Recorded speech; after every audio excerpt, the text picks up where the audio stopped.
The morning commute in Tokyo on March 20, 1995, was like any other, a rhythmic ballet of humanity moving through the city's intricate subway system. But beneath the bustling surface, an insidious plot was unfolding, orchestrated by a doomsday cult with a twisted vision.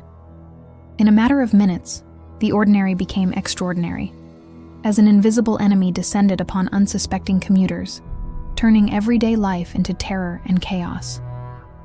The air, once filled with the sounds of a city awakening, became a silent killer, leaving a trail of devastation that would forever scar Japan. Remember to comment, like, share, and subscribe so you don't miss future episodes of the Calendar of Crime. It was just after 8 a.m. when members of the Aum Shinrikyo cult, disguised as ordinary passengers, boarded 5 different subway trains. Each carried plastic bags filled with liquid sarin, a potent nerve agent developed by the cult in their clandestine laboratories. Their mission, to release this deadly chemical during the peak of rush hour, targeting the very arteries of Tokyo's transportation system.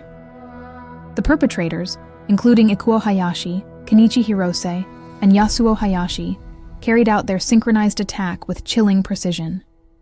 Using umbrellas with sharpened tips, they punctured the sarin-filled bags, allowing the colorless, odorless liquid to seep onto the subway car floors. As the trains continued their routes, the sarin quickly evaporated into a deadly vapor, silently spreading through the crowded carriages and stations. The effects were almost immediate and horrifying. Commuters began to experience burning sensations in their eyes, blurred vision, and difficulty breathing. Panic erupted as people collapsed, convulsing and foaming at the mouth. The subway cars transformed into scenes of utter pandemonium. Many, unaware of what was happening, initially believed it to be a simple gas leak or a mass hysteria event. Emergency services were quickly overwhelmed. Hospitals, initially receiving patients with inexplicable symptoms, struggled to identify the cause. It took precious hours for medical professionals to realize they were dealing with a sarin attack, a chemical weapon rarely seen outside of warfare. The sheer volume of casualties, with thousands seeking medical attention, stretched Tokyo's healthcare system to its breaking point. The attack ultimately claimed the lives of 13 people and injured over 5,500, with many suffering long-term health issues.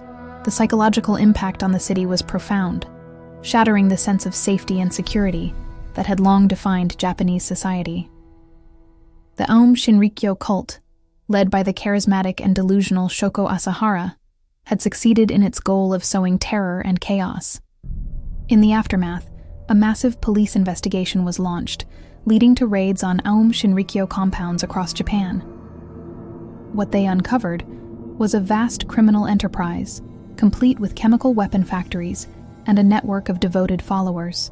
Shoko Asahara and many senior members of the cult were arrested, tried, and eventually sentenced to death for their roles.